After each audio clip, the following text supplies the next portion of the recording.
let's get going. So my alarm is not going to go off immediately this time because I made sure I turned it off. Hello, everybody, and welcome to the final day of TMF Week 2025. Good morning, good evening, and good afternoon from wherever you're tuning in. Please rattle off in the chat where you're tuning in from. Can you see me? Can you hear me clearly? Can you see my slides? I just want to make sure before I get into the housekeeping that you guys can see everything. I see everyone's filing in right now. Hey, from Philadelphia, great city. Hey, Kim. Let's see what else we got. What else? Come on, rattle off in the chat. Where else you tuning in from? Who else is here? You guys, Bulgaria, London, Ontario, Wow. Oxford. Oh my God, UK, Italy. Hey, shout out to Italy for Donatella. Yeah, Spain, UK. Amazing. Yes, Kimberly, I would also like to be in Italy right now. It's the summer. It's the summer. I was talking to Donatella, this morning about how she's enjoying it, and I have nothing but jealousy. So, guys. Without further ado, I'm going to get into the housekeeping of today's session. We have a very exciting session today with Donatella Ballerini here from Montreal. So just some housekeeping. So all the sessions are going to be recorded and available at the end of the conference, which will be coming up it's ending today. I'm not sure if it'll be available at the end of today or be next week, I think. Kim's telling me in my ear next week. So all the attendees will also receive a certificate of attendance for the entire week of the conference. That'll also come next week. Questions, we're going to do the Q&A, the same thing at the end of the session today. So please, in that Q&A tab on the right side of your screen, please put your questions there. We'll be pulling them up at the end. There's also the Docs tab, which has the slide deck for today, so you can follow along while Donatella is presenting. And then we will have a networking break following the presentation in between the next session. So we will see you guys in there. So there's the session timeline. It's going to be the 30 minutes for the presentation, 15 minutes for Q&A, and then the 15-minute network break. But without further ado, welcome to Built-In, Not Bolted On, embedding quality in your TMF through QMS integration with Donatella Ballerini. Donatella, I'm going to go backstage and the floor is yours. Oh, thank you so much, Danny, for the great introduction. And hi, everyone, to this last day of TMF Week and to my session. Thank you for being here today with me. I hope you will enjoy the presentation. So at this point, just a brief introduction. Probably majority of you already know me, but maybe I can, do a recording of my presentation. But my name is Donatella Ballerini. For those who doesn't know me, I'm head of eTMF services in Montreal. My background is in clinical development. I've been managing clinical trial in neonatology and rare disease for a sponsor for several years, focusing on GCP compliance, quality, and clinical trial documentation management. My big passion took me to Montreal in 2021, when I'm head of eTMF services, and I also do some consultancy, GCP consultancy for biotechnical company to implement and improve their quality management system. So happy to be here today with you, and maybe some help from the backstage to start the presentation.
Okay, so good morning again, everyone. Don't worry, you are still at TMF Week, and this is a presentation on TMF and QMS, so you are in the right place. Don't worry. I think that the majority of you know this movie. This is a scene from Jurassic World. Just to summarize the plot, so Dinosaur cloned by an ancient DNA by a very brilliant group of scientists. So a very great idea, I would say, and despite this a great idea and despite the success, because they were able to clone some dinosaur, which is incredible, and probably my children will love it, the project failed. There were lots of bad consequences. If you don't know the movie, go and watch the movie and you will better understand what I mean. So I think that that is really a clear example of not implementing quality by design since the beginning of your project. This brilliant, again, a group of scientists didn't think about the consequences and the impact of having big and living dinosaurs in our world. So since the very beginning, they didn't think about all the risk and impact of having dinosaurs. And that means, for me, not implementing quality since the very beginning of your project. So because we are here today to talk about quality and TMF and QMS, I think that we should start with this definition that I think is very meaningful. So what is quality? Quality is never an accident. It is always the result of high intention, sincere effort, intelligent direction, and skillful execution. This quote, I think that really makes sense because sometimes in clinical trial, it feels like we rely on luck rather than strategy, but we can't. A regulatory authority, regulatory expectation ask for quality. So our quality must be intentional. And why is quality so important in clinical trial? Well, I think that with quality in clinical trial, we mean data integrity and data reliability. We mean patient safety and patient rights. So I think that it's a synonym of patient safety and data integrity when we talk about quality. But it also means compliance with regulatory requirement, a compliance that can help us to be more inspection ready, to have less finding, and it also helps us to have more efficient operational procedure and operational methodology in our clinical trial. So quality is really important when we perform clinical trial. And going back to dinosaurs, it would have been more efficient to think about the impact of dinosaurs in real world rather than try to, run, survive, escape. So it's the same in clinical trial. I think that it would be more efficient to implement quality since the very beginning rather than just try to find and fix issue during the clinical trial. So quality by design in clinical trial doesn't mean to design an error-proof process, because I think that clinical trials are very complex. Majority of them, they are unique. One clinical trial is different from the other one, so it's quite challenging not to avoid issue and an error. But we have what we are asked for is to have a proactive approach. So not just try to limit ourselves to find and fix issue during the journey of a clinical trial, but try to have a proactive approach. Try to mitigate and try to prevent any issue that can escalate and become a disaster. So it doesn't mean to reduce our effort, but it means to understand where to focus our effort and our resources. So I think that when it comes to quality in clinical trial, quality is very linked to risk. If we implement quality, we reduce the risk. We can say that with quality by design, we don't not just only embed quality in, but we also embed quality out. So it's really a sort of, we want to avoid our potential risk to become an issue. Because majority of the time, people think that risk and issue are the same thing, but the risk has the potential to occur, and an issue is something that has occurred. So through quality by design, we want to try to avoid the risk to become a real issue. And to do that, I think that we are asked to develop and implement robust and good quality processes. So essentially SOP. Why SOP, so processes are so important in clinical trial? Well, here is a list of some reasons that I think are very let's say effective, but probably the list can be longer. But if you think about an SOP, having an SOP can improve consistency and quality, because if everyone knows how to perform a task, the outcome will be of the service of a product will be very equivalent with no issue. We can use SOP to improve and manage better the risk, because if roles and responsibility and deliverable are very clear, we can reduce errors and mistakes. SOP can also be considered like a training tool, because if you have a process that needs to be explained to someone that is joining the company or for an handover in a study team, SOP can be a documented tool that can help you during your training and onboarding. And also we can say that SOP can enhance efficiency, operational efficiency, because we can reduce the waste of time and resources if everyone knows what to do, how to do, and when to do. So if we think about clinical trial, we have really lots of SOP, lots of processes. I remember when I started my career in clinical development, one of the very first steps was, okay, this is the list of 175 SOP that you must read and understood, because otherwise you can start your job. Okay, so we have lots of SOP. For activate a site, for the regulatory submission, and TMF management is one of those SOP. But the very common issue, or better, mistakes that I see in company is that they consider the TMF just as a step at the end of the trial. So they don't have the consideration of being a TMF, a living tool, and so having a TMF as something that has a life cycle like the clinical trial.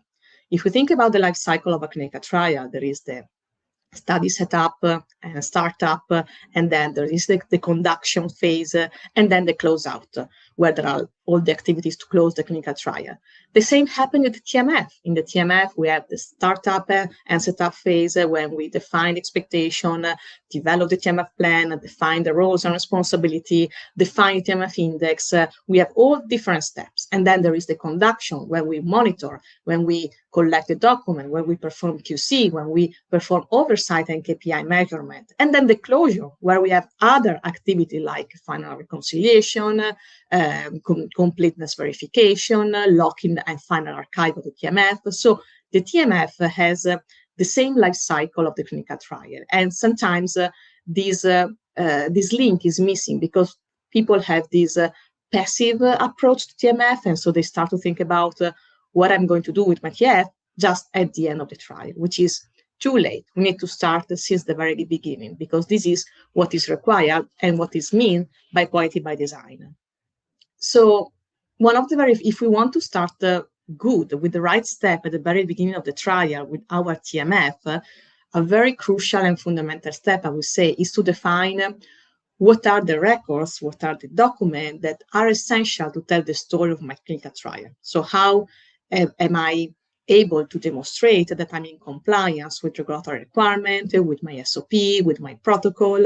So what are the documents that can give the proof in case of an inspection or an audit that I'm following the rule, let's say?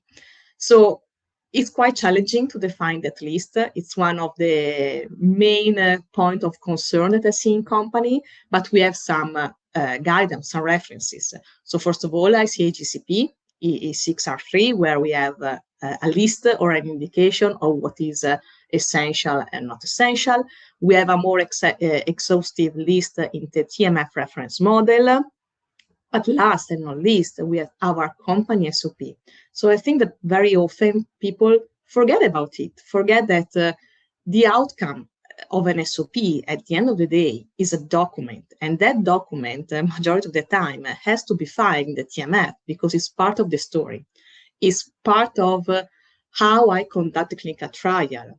How am I in compliance with regulatory expectation? And how am I in compliance with my processes? So company SOP are really a fundamental reference to guide you to understand what you have to file in your TMF and what is the document that you need to collect, because otherwise the story will not be complete. If we think about TMF, one of my favorite definition is the storyteller of the clinical trial. And so if we have the processes combined with the SOP, we can say that we have the evidence of a process, so the record, plus the narrative, so the SOP. If they work together, we can have a success, we can be expression ready, we can have a story that is consistent and of good quality.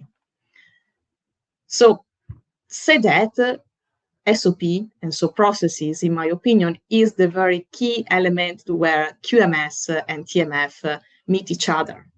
As already said, an artifact, a record, is the evidence that a process occurred, and so you follow your SOP.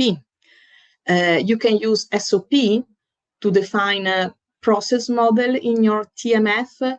So rather than take into account milestone, which is obviously important in clinical trial and also for TMF, let's go more granular and think about what are the processes that take me to that milestone. And so what are the artifacts related to those processes that I need to collect, that will be the evidence that I follow the processes and that I did, say, my job.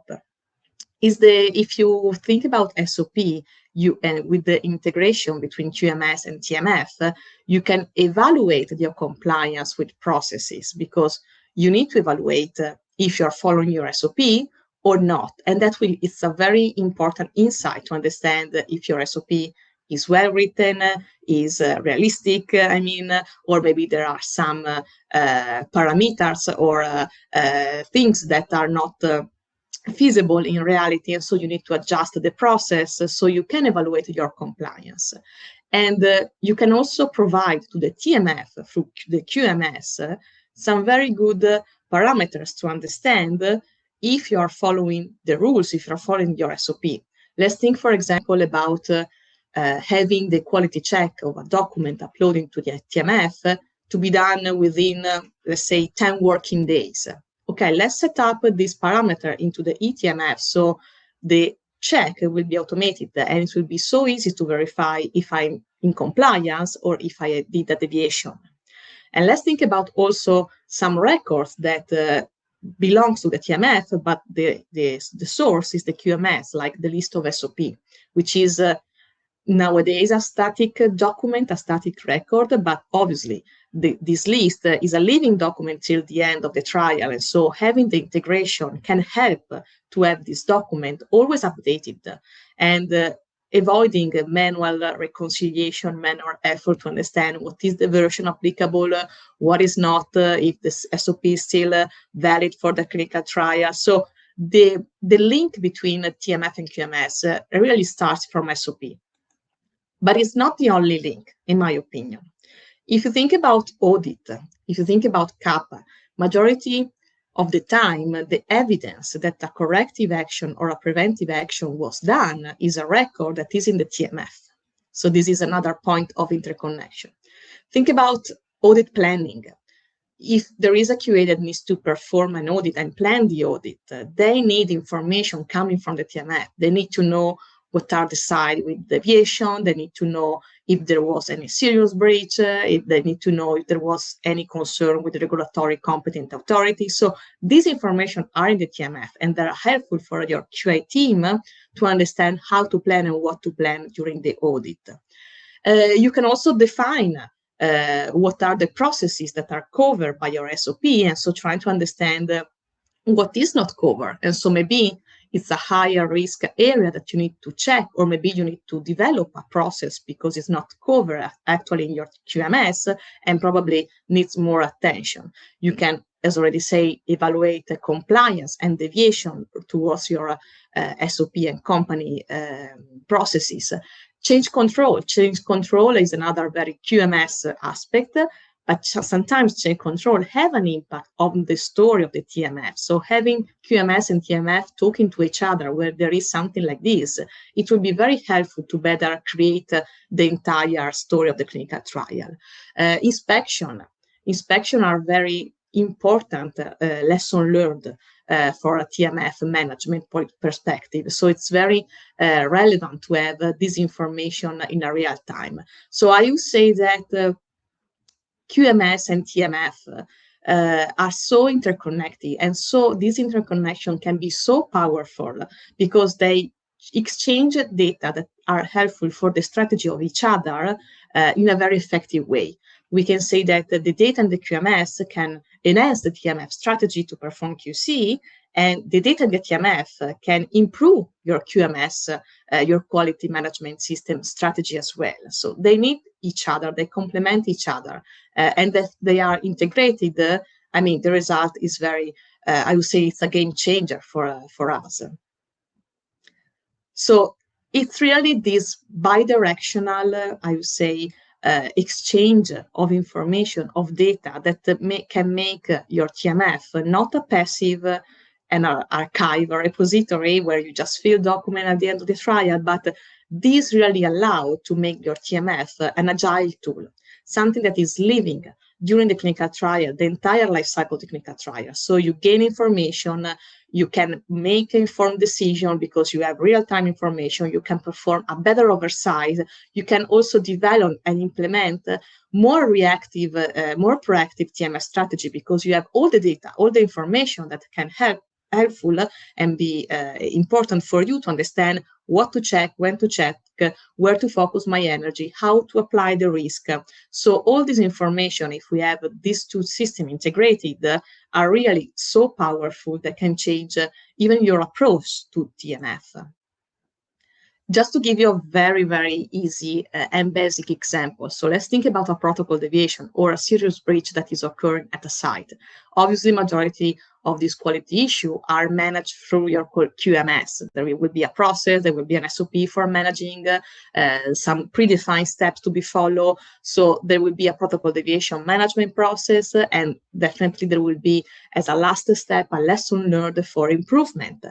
And this will happen in the QMS, but in parallel in the TMF, obviously that protocol deviation will have an impact on the risk score of the site.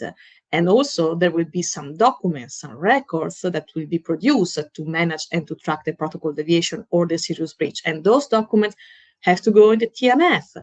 And those documents, those data will represent historical data to perform eTMF QC. We know that to understand what QC is challenging, but if we have those data and we can analyze them, we can better define a more effective strategy for our TMF QC.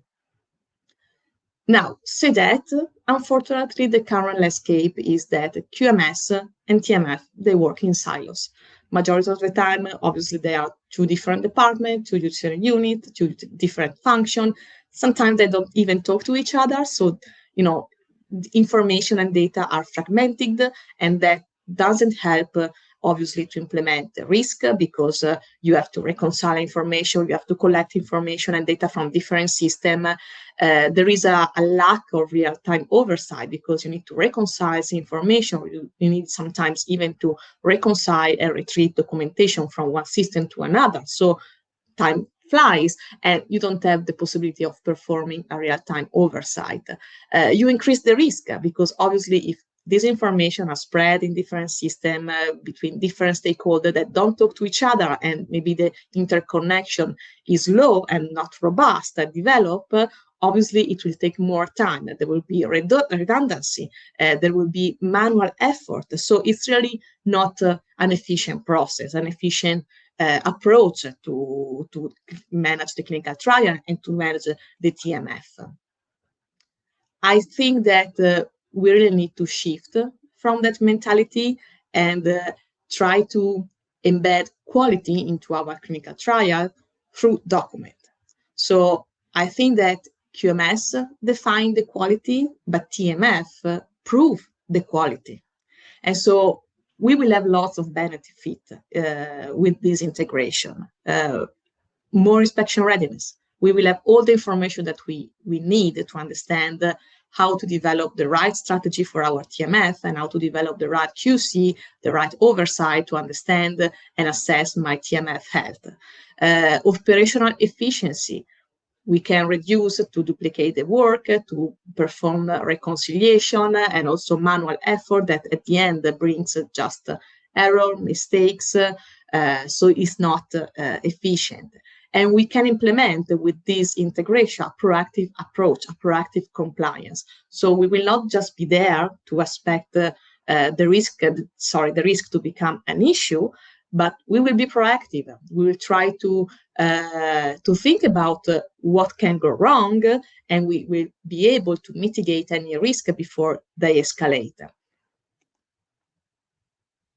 So what can we do today?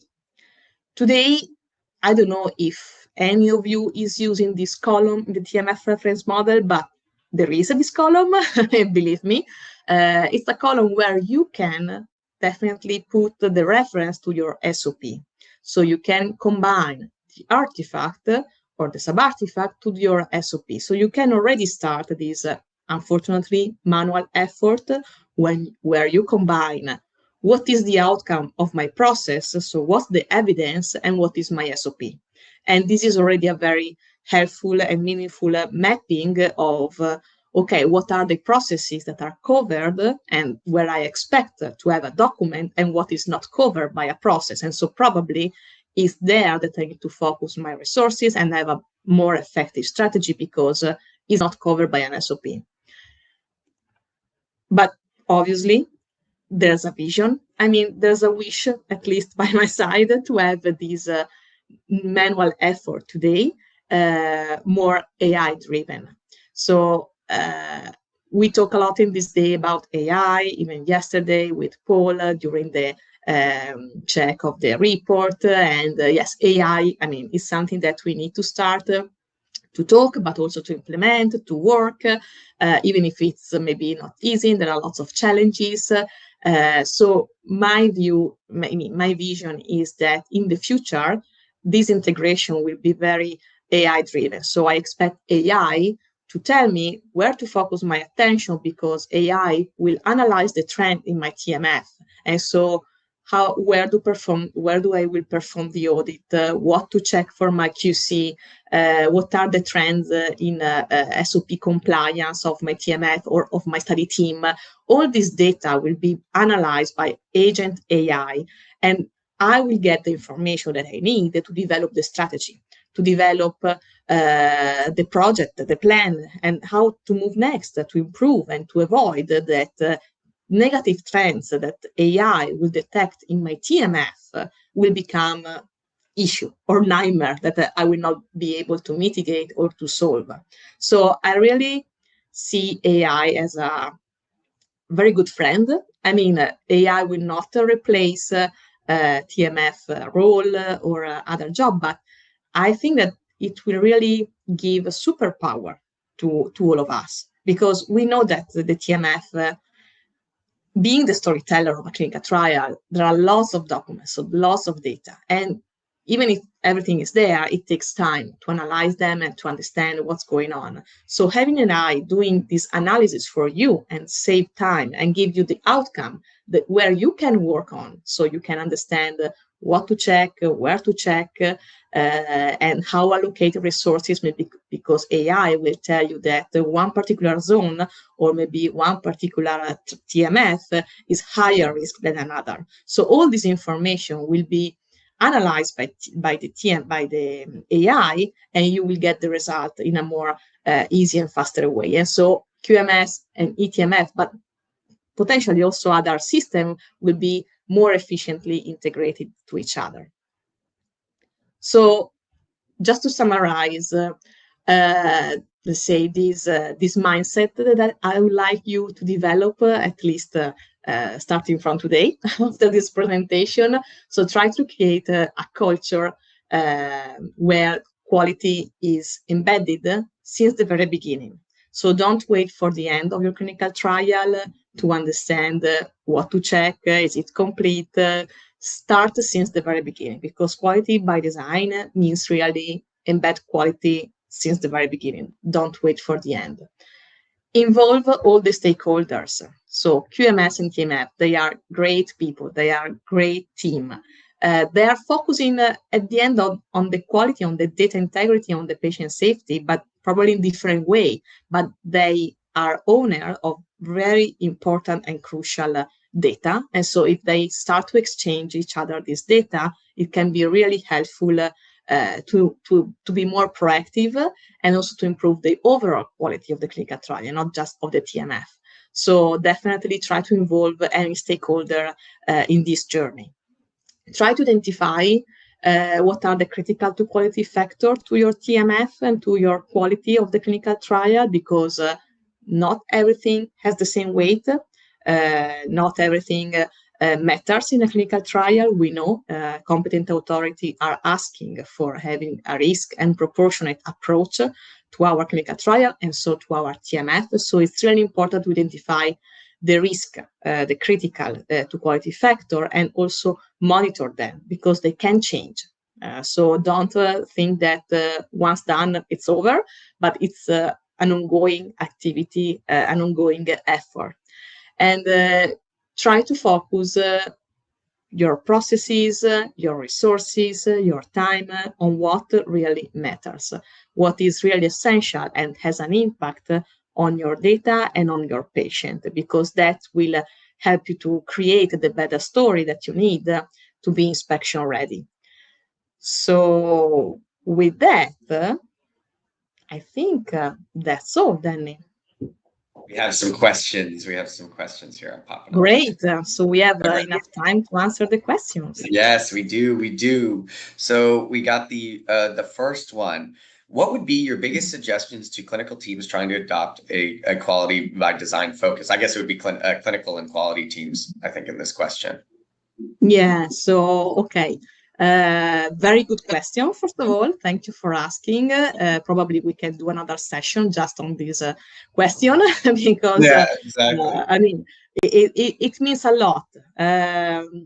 My experience, I mean, I will bring you my experience with company, and what I see that is effective is first of all start from education and knowledge, because quality by design can be very theoretical, and so it's easy to say, it's difficult to understand and to implement. So let's start with workshop and education to engage all the stakeholders and to make people aware and on the same page about what is quality by design. And then when people are, let's say, all aligned, they know what it means, they know what they want to get, let's go to the implementation. So let's start to understand where your process is lacking of quality, and so where you need to pick up your brain and understand how can I improve my process? How can I improve this step of the process? Because it's not quality by design. So to summarize, let's say, first of all, training, education, and then planning and implementation. Yeah, identify the gaps first, and then plan and train. Yeah. No, that makes sense. And so here we go. So now we have another from Usman Ashraf. So how do you practically align QMS processes like CAPA, audit findings, deviation management with TMF workflows to create a continuous feedback loop? My dear Ashraf, so now it's a manual effort. So you need to take a lot of patience and time, because you can do that, but it's something that essentially is manual, because the two systems, as explained, they work in silos. So there's no way, I mean, in my knowledge, where you can really combine automatic way processes with the TMF workflow, but you can track them manually using Excel or other tool. But obviously, these are manual tools that require lots of manual effort, and in my opinion, can bring also a lot of challenges, because you need to update them manually, you need to keep them updated manually. So it's something that is not easy, lots of challenges, but you can, especially because that will help you to better understand the value of having an integration in the future. So when system and possibility will be there, probably it will be easier to start immediately with the implementation, because you know already the benefit and the value of such an integration. Now you can, but definitely it's manual. I mean, you can do analysis, you can do KPI setting between QMS and TMF, but everything is definitely lots of manual effort. Sorry. No, don't be sorry. That was a very comprehensive answer, but for the unfortunate answer is it's going to be a bit manual. Yeah.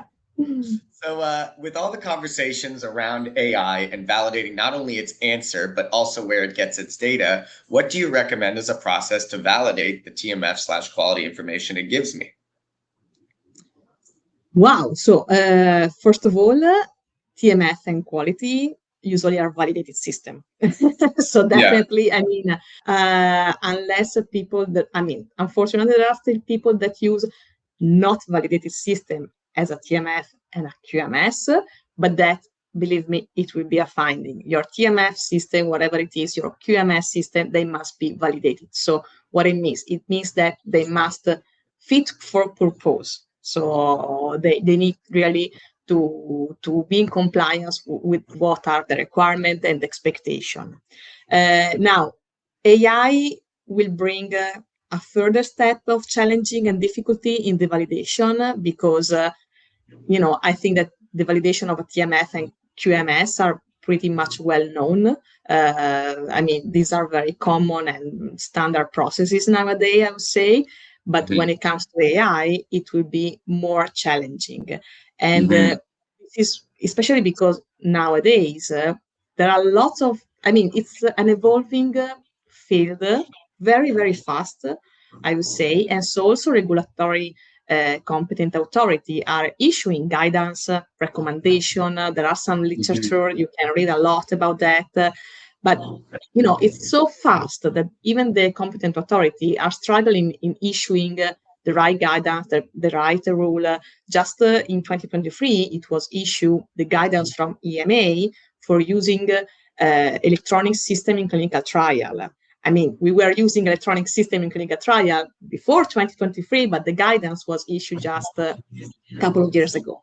Because it takes time. They need to understand the impact. They need to understand what are the consequences. So it takes time, but AI or in general technology is faster.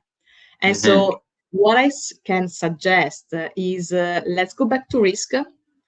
And wherever you are implementing something new, that again is not TMF and QMS, because validation of the system, I mean, again, it's pretty much standard. But if you start to implement some AI processes or maybe some new processes between integration of TMF and quality and QMS, because again, something new, think about the risk. Think about what can go wrong and what are the consequences. Go back to the dinosaurs, and maybe you can have the better idea of your life, but think about the impact and the consequences. Otherwise, you can fail. Yeah, no, absolutely. And I saw, so this actually came up, a similar topic in one of the presentations a couple of days ago where we were talking about AI. And I actually just posted, there's an FDA regulatory kind of information guidance. It's nothing official in the sense like, it's not regulation, but it's suggestions on how to use, how to credit AI. It's almost like a validation, but the mentality is, I guess, validating it like it's a person instead of a software, which I think is an interesting kind of way to look at it. So I put that in there for those. So I see we have another question from Usman, which I think could be the last one before we head off into the break, Donatella. But it's just, are there any particular digital tools, dashboards, or I guess like features, like, when you're setting up your process that have helped you integrate QMS principles into your everyday TMF operations more effectively? Not yet, in my knowledge. I mean, we are trying. I mean, even probably after my presentation, you will think that it's obvious to have an integration between QMS and TMF. But in my experience, it's not so obvious. So it's something that really needs to be developed.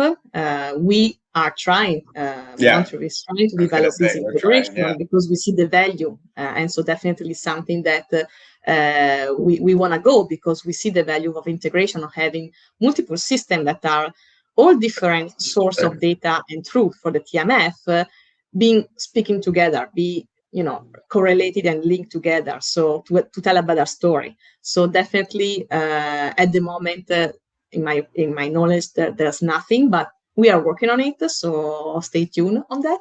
And I think that very probably AI will play a key role in this integration. I'm sure of it, definitely. Absolutely.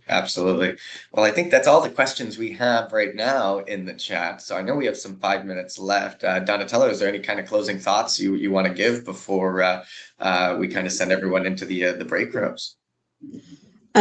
Just to as a lesson learned, go back and see the movie of Jurassic World. So maybe you will understand what I mean with quality by design. That's all. Perfect.